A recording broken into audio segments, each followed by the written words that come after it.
Hello guys, once again it's Matt, and today we have another video. Thank you all the members, all the patrons. Make sure to subscribe, and we are flying out and driving around with Germany today to talk a little bit about some stuff that was denied and some of the options that Germany will have in the future, right? Germany is an interesting country because a lot of people ask for many things for it. Many things. People have been asking for the Eurofighter, for example, but that has been denied again yesterday. So yeah, don't expect obviously the Eurofighter, but there are some other things that people wonder about because, to be honest, the Germans don't have a lot of options, especially for aircraft for the future. One of them that people talk about is the Netherlands.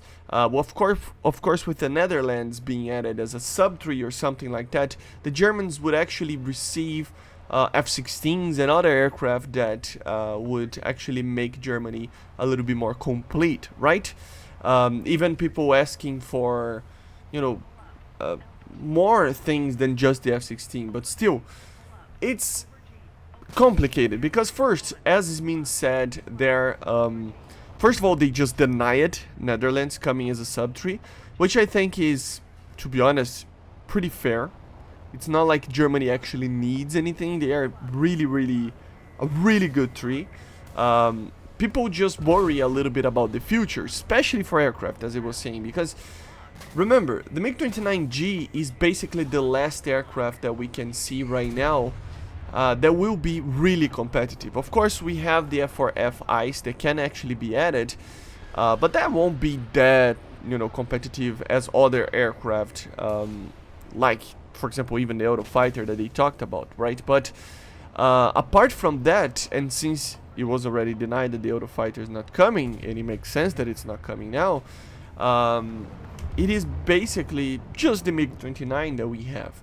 The funny part is that people think that the MiG-29G is bad or something like that, because, to be honest, this aircraft is amazing. It really is, guys. It is one of the best aircraft in the game, just because of its missiles. It's just a 912 normal MiG-29, but the missiles, the R-73s especially, they are the best missile in the game, in my opinion, especially for dogfights.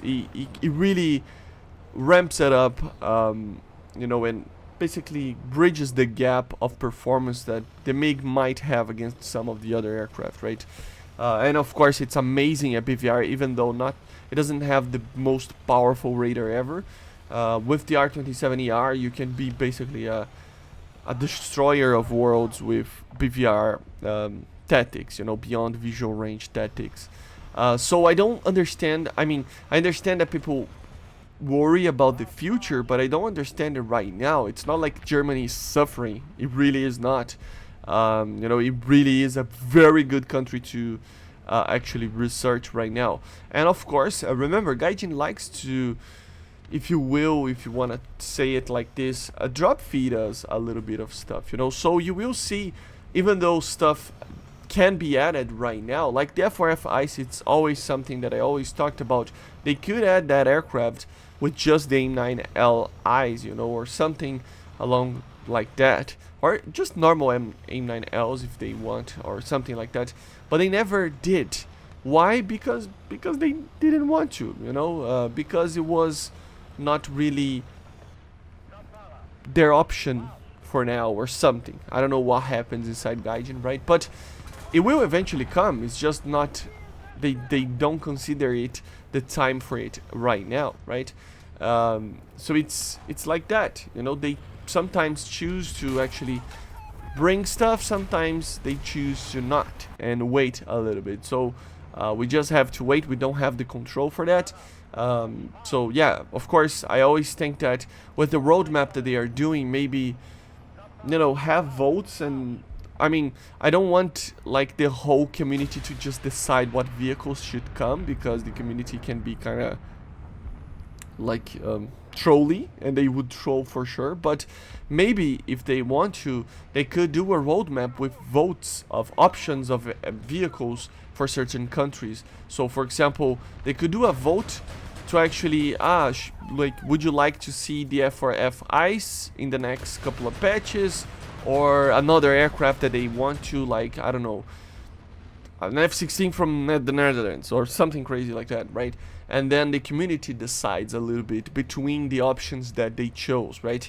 That would be very, very cool. But at the end of the day, these main nations, they really don't need subtrees. You know, it's complicated to say this because I know a lot of people expect like vehicles from other countries to come to these nations, but apart from some like exceptions, like for example the vehicles that were added from other countries to the USSR, for example Syria, etc., or before when the Israeli vehicles were being added to the Americans, or even the Polish or Argentinian vehicles added for Germany, it will always be like X or Y, just like they did with the South Africans. They actually confirmed that they're not planning for now to add a subtree from South Africa for aircraft for the British for now, right?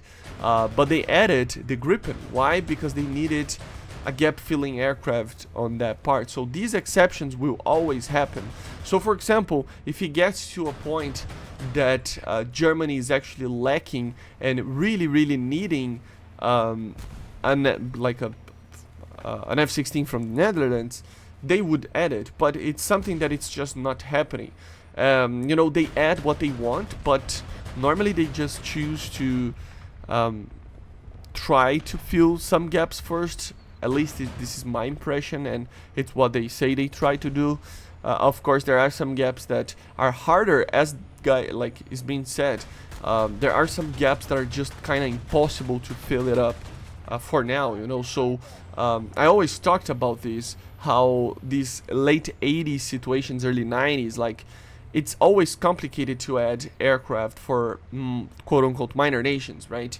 Like for example the UK. Unless you add something that it's from another country, there's not a lot of options. Why? Because they didn't produce, they didn't use anything beyond what we currently already had, right? So they had to add something like the Gripen to the British so that they can have a proper fourth generation aircraft that would be competitive, right? And you will see that happening in every single nation that doesn't produce an immense amount of weapons like the USSR and the US produced during the Cold War, right? You will see that with Japan, a little bit of Germany from now on, the UK, Italy, all of these countries, the majority of them. So there's nothing we can do unless, like, it's, I mean, feedback, of course, and hopeful thinking, maybe, but beyond that, there's nothing we can do. There's always a lack of vehicles for these nations, and that's where I think these things should be added. Not just because they need, like, oh my god, I want an F-16 from the Netherlands, for example, but just because it's needed for balancing, for example. So yeah, and it's something that in this particular example, Germans don't need that. I mean, they will have the MiG-29G for now. Once the Fox 3s are added, of course, the F4F ICE can have. Not gonna be on par with other aircraft, but it will be up there. And of course, later down the line, they have the 4+ generations with the Eurofighter and other aircraft, right? So we just need to be patient and understand that there will be always some gaps that are unfillable with normal vehicles. But anyway, I hope you enjoyed. Make sure to subscribe. Let me know in the comments. I have a secondary channel of GTA and other stuff. I didn't manage to actually post anything there this week, but I will do tomorrow, I think. But anyway, I hope you enjoyed. Subscribe.